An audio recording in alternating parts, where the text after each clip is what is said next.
boleh.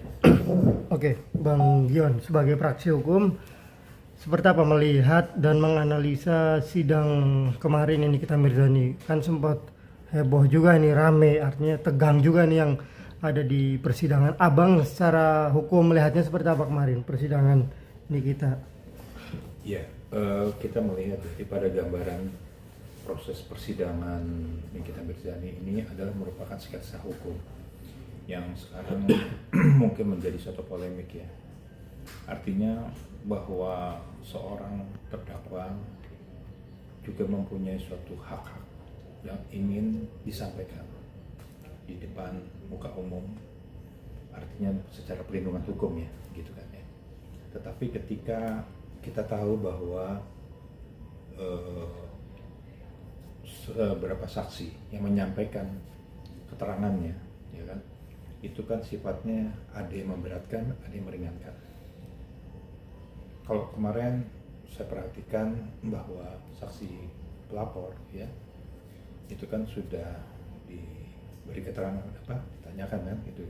Artinya ketika dia diberikan keterangannya, ditanyakan dan sebagainya, itu menjadi suatu penilaian tersendiri. Kasus ini akan menjadi kemana arahnya.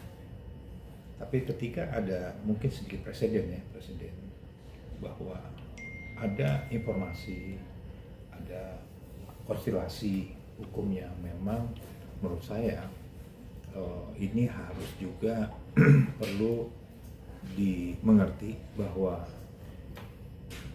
gambaran hukum Indonesia, khususnya kita di pengadilan ini lagi disorot. Gitu.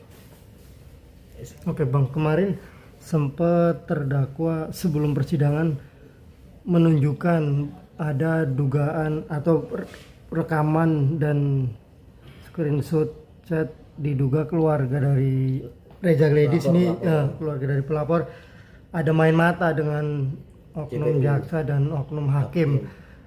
Kemudian kita meminta untuk diputar di persidangan, namun ditolak oleh hakim. Abang sudah melihat upaya Nikita kemarin itu sudah tepat atau seperti apa?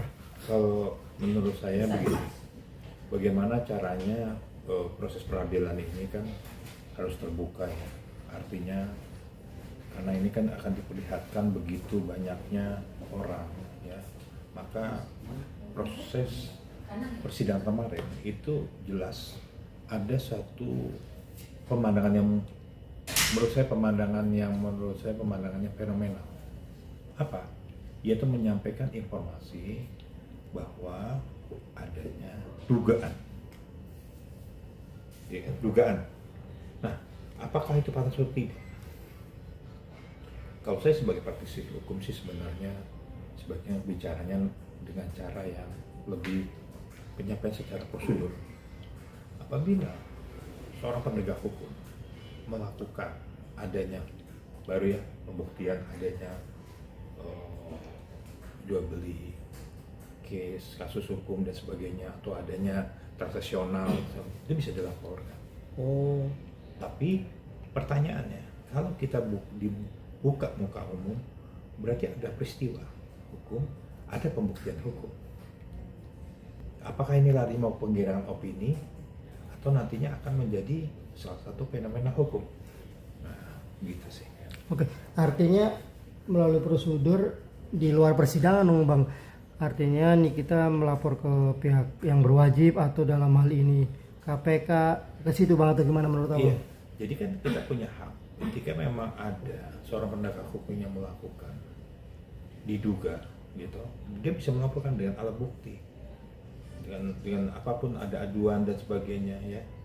Nah, tetapi ketika pertanyaannya adalah kalau misalkan itu disampaikan secara informasinya di depan muka umum, lalu pada kontekstualnya bukan di situ gitu ya, menjadi ada salah satu penggiringan opini. Tahu nggak, penggiringan opini ada pendapat opini. Nah, ini mau kemana ranahnya? Tanyanya itu, mau ranah kemana nih? Gitu. Kalau misalnya mau penggiringan opini pasti ada dasar. Pengarah kalau mau untuk menjadi katakanlah pendapat opini juga ada. ada implikasinya masing-masing. Gitu sih.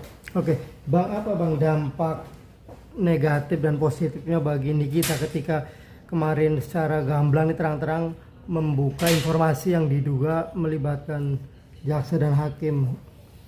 Apa dampak positif dan negatifnya buat Nikita sendiri nih? Dampak positifnya ya bahwa di dalam proses persidangan ini tidak bisa namanya orang itu bermain mata. Sudah ada istilahnya ketahanan dan pertahanan, yang artinya jangan sampai adanya diindikasi ini ibaratnya kecolongan. Kecolongan apa? Adanya diduga ada bermain mata dengan para penegak hukum, betul nggak? Kan sifatnya informasi dan transformasi, itu artinya akan dilihat semuanya. Itu positifnya. Jadi bahwa hati-hati ya para penegak hukum, kan gitu ya. Jangan main mata dan jangan apa gitu ya, artinya adanya jual beli tadi putusan dan sebagainya. Tetapi yang harus kita perhatikan negatifnya adalah hal-hal seperti ini bisa juga nantinya takutnya diduga ada fitnah, pencemaran nama baik. Lalu undang-undangnya lahir lagi, memberikan informasi ya yang sifatnya ITE-nya lahir ya. Apakah ini ada harkat martabat yang merasa terhina? Adakah harkat martabat yang merasa terpojok atau merasa terponis? Kita nggak tahu. Itu. Jadi negatifnya itu bukan tidak mungkin para penegak hukum yang diduga itu diam saja. Oke, itu negatifnya. Kalau positifnya tadi apa Bang, berarti kontrol terhadap hakim dan jaksa yang bersangkutan? Para penegak hukum, kontrolnya, lalu ada perhatian, atensi, lalu tidak ada transaksional dari putusan hukum. Itu menjadi positif.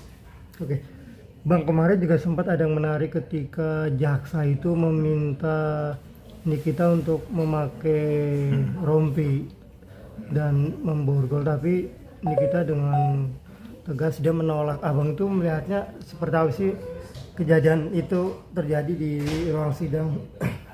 Karena ada mungkin ya keinginan dari pihak Nikita Mirzani bahwa boleh dong saya pengen punya kemerdekaan lah, dimanusiakan. Saya nggak kabur kok. Nggak mungkin kalau kabur juga banyak orang di situ. Jangan saya dipermalukan. Tapi dari aspek kejaksaan mengatakan bahwa saya penegak hukum yang harus ikut aturan. Setelah persidangan, Anda pakai baju rompi dan dibawa. Ini dua kutub yang berbeda.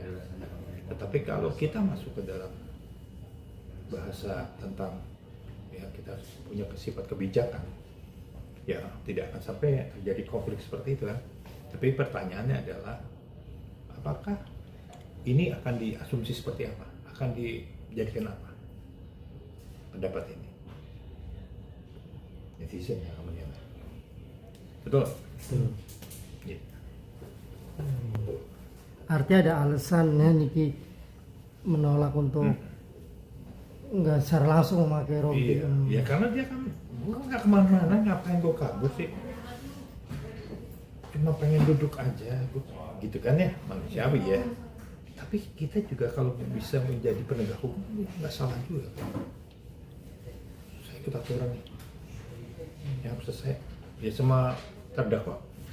Coba kita mau kasus korupsi, mau kasus apapun, pasti selesai dipakai baju kuning ya, baju merah, orange, ya merah. Dan selalu orang pakai baju jasnya itu kan pakai, itu kan sudah merupakan protapnya seperti itu kan. Nah, tapi di mata tergantung kacamatanya siapa. Ketika kacamata kita bahasanya netizen ya, mau kacamata masyarakat, netizen dan sebagainya itu berbeda. Ada multi tafsir di situ, multi tafsir sangat. Gitu. Bang, tapi sebagai penegak hukum sebenarnya dia harus memperhatikan ini nggak saatnya menghargai hak-hak terdakwa nih, atau kan belum ada putusan. Terdakwa mungkin lebih sopan lagi, permisi silakan dipakai. Perlu nggak sih hal-hal seperti itu dilakukan oleh penegak hukum? Seorang penegak hukum kan mempunyai SOP juga. Tidak juga melakukan sesuatu yang sifatnya provokasi, pasti ada standarnya, SOP-nya. Pertama itu tadi kan, apabila tahanan sudah selesai persidangan, maka dia apa? Dikembalikan ke mobil tahanan ya, dikembalikan ke, benar nggak? Betul ya. Nah, prosedur ini teman ada yang pakai secara apa?